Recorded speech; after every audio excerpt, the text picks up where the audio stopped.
Hello friends, welcome to golden career. Bank exams के लिए वो आपका आईबीपीएस, एसबीआई हो, आरआरबी हो, सब में मेंस एग्जाम में कंप्यूटर से रिलेटेड क्वेश्चन आते हैं। एंड आप लोग को पता है हमारी प्रीमियम मेंबरशिप में हम ये क्लासेस देते थे, लेकिन हम पूरी कंप्यूटर सीरीज़ को यहाँ पर फ्री में कर रहे हैं। जितने वीडियोज़ पहले के थे वो भी हम पूरे के पूरे अपलोड करेंगे फ्री में। साथ में कुछ और वीडियोज़ नए भी आएंगे जो अब थोड़े से ट्रिकी क्वेश्चन आते हैं उनको भी इंक्लूड करेंगे। तो ये सीरीज़ पूरी होने वाली है 40 पार्ट्स की, जो कि पूरी की पूरी फ्री ऑफ कॉस्ट होगी। नेक्स्ट 45 दिनों में ये कंप्लीट हो जाएगी। मतलब डेली एक पार्ट आएगा, बीच में भी एक दो दिन का गैप हो, तो मैक्सिमम 45 दिन कोशिश करेंगे उससे जल्दी ही कर दें। तो इसको फॉलो करिएगा। बस रिक्वेस्ट ये है, चैनल को सब्सक्राइब करे बिना मत देखिए, चैनल को सब्सक्राइब जरूर कर लीजिए। एंड अगर हमारी थोड़ी सी हेल्प करना चाहते हैं तो वीडियो के डिस्क्रिप्शन बॉक्स में या कमेंट बॉक्स देखिएगा, वहाँ पर एक चैनल का हमने लिंक दिया है। वो मेरा ही एक चैनल है जिसे हम थोड़ा कंटिन्यू करना चाहते हैं, तो प्लीज़ उसको सब्सक्राइब करके थोड़ा सा शेयर कर दीजिए। वीडियो को शेयर जितना हो सके करिएगा। अब हम देखते हैं यहाँ पर कंप्यूटर की मतलब जो वीडियो है अपनी, वो हम स्टार्ट करते हैं। देखिए, आपने जो कंप्यूटर घर पे यूज़ किया होगा तो आपने देखा होगा आपके पास ऐसा एक बॉक्स है ना। इसको आप क्या बोलते हो? सीपीयू बोलते हो, सेंट्रल प्रोसेसिंग यूनिट। ठीक है, सारा काम एक्चुअली इसी के अंदर होता है। मॉनिटर क्या करता है? मॉनिटर आपको डिस्प्ले देने का काम करता है। मतलब जो काम आप इसके अंदर होता है वो आप यहाँ पर ग्राफिक के फॉर्म में देख पाते हो, जो भी चीज़ें आप कर रहे हो। ठीक है, एक आपने देखा होगा ऐसे कीबोर्ड होता है जो आपको पता होगा, और एक माउस होता है ऐसे गोल, जिससे आप जो है कर्सर मूव करते हैं। ठीक है, एक अगर जरूरी नहीं है सबके कंप्यूटर्स में हो, लेकिन जहाँ पर इलेक्ट्रिसिटी की प्रॉब्लम होती है वहाँ पर नीचे आपको एक सीपीयू लगा, सॉरी यूपीएस लगा होगा छोटा सा। ठीक है, छोटा सा ऐसे होता है, लंबा। ठीक है, अगर आप देखेंगे तो ऐसे जो है 3D बनाने की कोशिश की है, लेकिन मीन्स ये है कि लंबा थोड़ा सा ज़्यादा होता है और उसकी जो विथ होती है थोड़ी सी कम होती है। इसके अंदर लगी होती है एक बैटरी। ये क्या करने का काम करता है? यूपीएस मतलब यू से अनइंटरप्टेड, पी से पावर, एस से सप्लाई, यहाँ पर सेंट्रल प्रोसेसिंग यूनिट। ठीक है, ये तो आपका मॉनिटर है ही। यूपीएस क्या करता है, यहाँ से शुरू करते हैं हम। आपका जो सिस्टम चल रहा है इसको आपको पावर देने का काम करता है। ठीक है, मतलब इसको पावर देता है। अनइंटरप्टेड लाइट चली गई तो भी पावर देता है। 10 15 20 मिनट का जो भी बैकअप है वो बैकअप आपको देता है। तो यूपीएस का काम सिर्फ और सिर्फ इतना होता है कि इसको पावर कायदे से मिलती रहे। सीपीयू के अंदर कंपोनेंट्स पे एक्चुअली जो आपके एमसीक्यू स्टार्ट होंगे ना, वो थर्ड पार्ट से ही स्टार्ट हो पाएंगे, थर्ड या फोर्थ पार्ट से, क्योंकि कुछ चीज़ें यहाँ पर डिटेल में कवर करना जरूरी है जो एग्जाम में पूछी जाती हैं। अब देखिए, ये तो आप समझ के पावर सप्लाई देने का काम करता है। सीपीयू के अंदर होता क्या क्या है ये समझिए। डिटेल में क्या होता है सिर्फ आज हम मदरबोर्ड समझेंगे, और उसके बाद जो है बाकी चीज़ें मैं आपको आने वाली वीडियोज़ में बताऊंगा, या अगर कोशिश करता हूँ इसी में कवर हो जाता है तो इसी में बताता हूँ। एक होता है एस एम पी एस, पीछे के साइड लगी होती है, ऊपर के साइड सीपीयू में। ठीक है, यहाँ पर आप मानिए ये देखिए यहाँ पे लगी होती है ऊपर के साइड। ये होती है स्विच मोड पावर सप्लाई। ठीक है, स्विच मोड पावर सप्लाई मतलब सीपीयू के अंदर जो भी कंटेंट्स लगे हुए हैं, जो भी कंपोनेंट्स और लगे हुए हैं, उन कंपोनेंट्स को अलग अलग पावर सप्लाई की ज़रूरत होती है। तो उनको उनके हिसाब से पावर सप्लाई कौन देता है? एस एम पी एस देता है, स्विच मोड पावर सप्लाई। और इसके अंदर क्या होता है? इसके अंदर जो मेन चीज़ होती है वो होती है मदरबोर्ड। मदरबोर्ड में ही आपके सारे कंपोनेंट जो है जाके अटैच होते हैं। मदरबोर्ड से ही हर चीज़ का डिस्ट्रीब्यूशन होता है, डेटा ट्रांसफ़र होता है। सारे जो आपके इसके अंदर कंपोनेंट्स हैं मदरबोर्ड से वायर के थ्रू के डायरेक्टली कनेक्टेड रहते हैं। ठीक है, तो ये मेन सीपीयू के अंदर दो चीज़ें आप मानिए, एसएमपीएस और मदरबोर्ड होता है। वैसे आप देखें तो मदरबोर्ड से क्या क्या कनेक्ट होता है? मदरबोर्ड से कनेक्ट होता है हार्ड डिस्क, रैम। ठीक है, आपका अगर सीडी ड्राइव लगी हुई है तो सीडी ड्राइव भी आपकी मदरबोर्ड से कनेक्ट होगी। ठीक है, अगर आपके में ग्राफिक कार्ड लगा हुआ है तो ग्राफिक कार्ड भी आपका मदरबोर्ड से ही कनेक्ट होगा।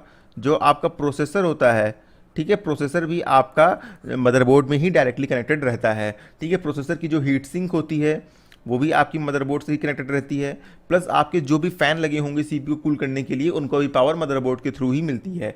ऑल द पावर एसएमपीएस देता है, बट उनका कनेक्शन जो होगा वो मदरबोर्ड से ही होता है। जो ये बाहर यूएसबी पोर्ट आपको दिख रहे हैं, देखिए ये यूएसबी पोर्ट्स है ना, तो इन यूएसबी पोर्ट्स को भी जो वायर है इनके, ये जा करके कहाँ कनेक्ट होते हैं? मदरबोर्ड में कनेक्ट होते हैं। कैसे होते हैं अब हम देखते हैं आने वाले स्लाइड में। यहाँ पर देखिए, ये होता है आपका मदरबोर्ड, ये आपके होते हैं पीसीआई स्लॉट्स। अब बात ये आती है कि पीसीआई क्या है। पीसीआई देखिए, पीसीआई आपका है पेरिफेरल कंपोनेंट इंटरकनेक्ट। ठीक है, पेरिफेरल,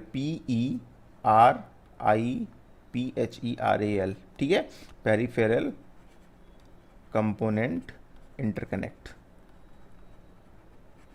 पेरिफेरल कंपोनेंट इंटरकनेक्ट क्या है? देखिए देखिए पेरिफेरल से पता चल रहा है कि ये जो स्लॉट है ये आपका यूज़ होता है पेरिफेरल डिवाइसेस को कनेक्ट करने के लिए। सपोज यहाँ पर देखिए ये जो पोर्ट है ना, देखो लिखा हुआ है कनेक्टर सारे हैं। देखिए ये यूएसबी है, ठीक है, ये आपका ऑडियो के लिए है, यूएसबी में यूएसबी डिवाइसेस लगाएंगे। यहाँ पर आपका जो है कीबोर्ड माउस जो पहले के कनेक्टर्स आते थे पुराने वो लगते हैं, ठीक है।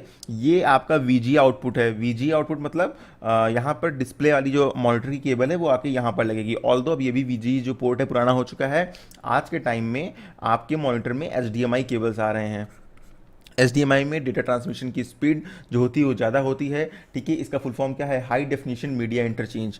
इस केबल के थ्रू जो मीडिया का इंटरचेंज है, एक्सचेंज है, वो हाई डेफिनेशन में हो सकता है, उच्च क्वालिटी में हो सकता है, ठीक है। तो HDMI पोर्ट का यूज़ होता है। तो वहीं पर मैं ये कह रहा था आपसे कि सपोज़ आपने एक मॉनिटर तो यहाँ लगा दिया, अब आपको एक ही कंप्यूटर से अपने एक कंप्यूटर से एक और मॉनिटर कनेक्ट करना है, तो अब आप क्या करेंगे?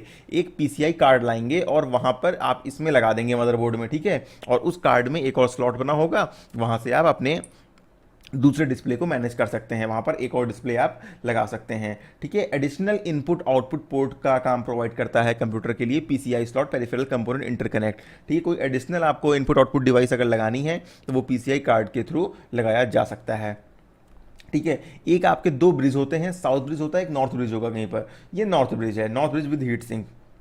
साउथ ब्रिज और नॉर्थ ब्रिज क्या होते हैं, इनके बारे में हम अलग से वीडियो बनाएंगे।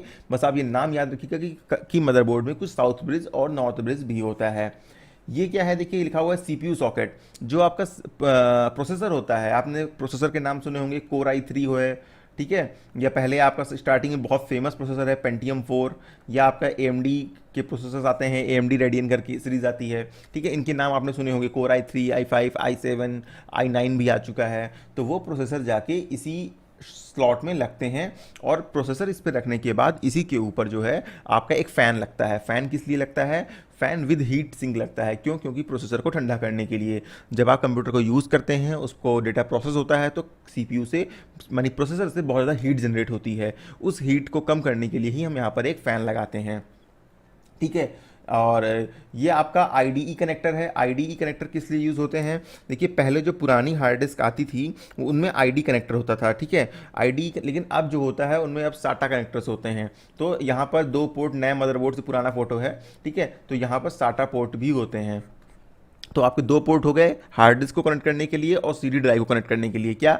या तो IDE पोर्ट में हो सकता है या SATA पोर्ट में हो सकता है। लेकिन अगर हम वहाँ पर देखें अभी लेटेस्ट के मदरबोर्ड्स में, तो IDE कहीं भी कनेक्ट नहीं हो रहा है। आपका हर जगह जो है SATA पोर्ट में ही केबल कनेक्ट होती है। बात है IDE क्या है? ID होता है आपका इंटीग्रेटेड ड्राइव इलेक्ट्रॉनिक्स का full form, integrated drive electronics. अब ये फुल फॉर्म तो आपको याद करने पड़ेंगे क्योंकि एग्जाम में डायरेक्ट फुल फॉर्म भी पूछे जा सकते हैं। तो इंटीग्रेटेड ड्राइव इलेक्ट्रॉनिक्स ये आपका हो गया IDE पोर्ट, ठीक है। ये यहाँ पर रैम स्लॉट होते हैं, 2, 3, 4 मदरबोर्ड में कितने भी हो सकते हैं। इसमें हम क्या करेंगे? इसमें हम रैम लगाएंगे। वर्किंग कैसे होती है मैं आपको समझाऊंगा अभी। आप समझ लीजिए यहाँ पर क्या लगता है, रैम के स्लॉट होते हैं, रैम लगता है। और यहाँ पर देखिए 20 pin ATX power connector, pin win की बात छोड़िए, एक स्लॉट यहाँ पर होता है जहाँ SMPS से पावर हम देते हैं इसको मदरबोर्ड को, ठीक है। SMPS होता है ना, एक SMPS लगी होती है, उससे केबल आके यहाँ पे जुड़ती है जिससे पूरे मदरबोर्ड को पावर मिलती है, ठीक है। तो यहाँ पर आपका जो है 20 पिन 24 पिन अलग अलग हो सकते हैं, उनको छोड़िए। एक CMOS लगी होती है, ठीक है। CMOS बैकअप बैटरी किस लिए होती है? मतलब जो आपकी सेटिंग सेव है मदरबोर्ड की बेसिक, तो उसको जैसे सपोज आपका डेट टाइम कंप्यूटर आप जब भी खोलते हो डेट टाइम तो चेंज नहीं होता है ना, तो उसको स्टोर रखने के लिए बैटरी चाहिए ना, ताकि डेट टाइम स्टोर रहे, लगातार चलता रहे। तो वहाँ पर उसके लिए एक बैटरी लगी होती है, सस्ती बैटरी आती है, ख़राब हो जाए चेंज कर सकते हैं, 25-30 रुपये में आपको मिल जाती है, ठीक है। तो ये हो जाते हैं आपके बेसिक जो है मदरबोर्ड के जो भी आपके कंपोनेंट्स हैं अंदर की, या हम बोलें पार्ट्स होते हैं मदरबोर्ड के, जहाँ पर डिफरेंट डिफरेंट चीज़ें आपकी अटैच होती हैं। वैसे जो हमने SATA बताया इसको क्या बोलते हैं? इसको हम सीरियल ATA भी बोलते हैं, ठीक है। ऐसे नॉर्मल जनरल लैंग्वेज में SATA बोल देते हैं, सीरियल ATA बोलते हैं, सीरियल AT अटैचमेंट भी बोल सकते हैं इसको हम। तो सीरियल AT अटैचमेंट इसका फुल फॉर्म होता है, आप उसको जो है याद कर सकते हैं। प्रेजेंट टाइम में मेन साटा पोर्ट्स ही यूज़ हो रहे हैं, आपके optical drive, DVD writer, hard disk drive, या फिर आपकी एसएसडी। देखो दो चीज़ें होती हैं, एसडीडी भी होती है, हार्ड डिस्क ड्राइव भी होती है, एक सॉलिड स्टेट ड्राइव भी होती है। दोनों की स्पीड में बहुत फ़र्क है, दोनों की वर्किंग में फ़र्क है। इसको हम किसी वीडियो में ज़रूर कवर करेंगे। आज की वीडियो में मैं इतना ही रख रहा हूँ, आपको बेसिक्स कंप्यूटर के बताए कौन कौन से मदरबोर्ड के अंदर के कंपोनेंट्स होते हैं। ठीक है, इन नामों से बस आप फैमिलियर हुई, क्योंकि आने वाली वीडियोस में इन नाम का बहुत सारा यूज़ होने वाला है। इन्हीं नाम के थ्रू आपको वेरियस क्वेश्चन पूछे जाएंगे, एमसीक्यूज़ में आएंगे। क्वेश्चन ऐसा भी आ सकता है कि आपकी हार्ड डिस्क किस कनेक्टर से आपकी हार्ड डिस्क जो है कंप्यूटर में वो कहाँ पर कनेक्ट होती है, कौन सा कनेक्टर होता है, उसका नाम क्या है। ठीक है, H D D S S D में फ़र्क क्या है, बहुत कोई भी क्वेश्चन आपका आ सकता है। ठीक है, तो आपको इन सब का जो है फिलहाल जानकारी होना बहुत ज़रूरी है।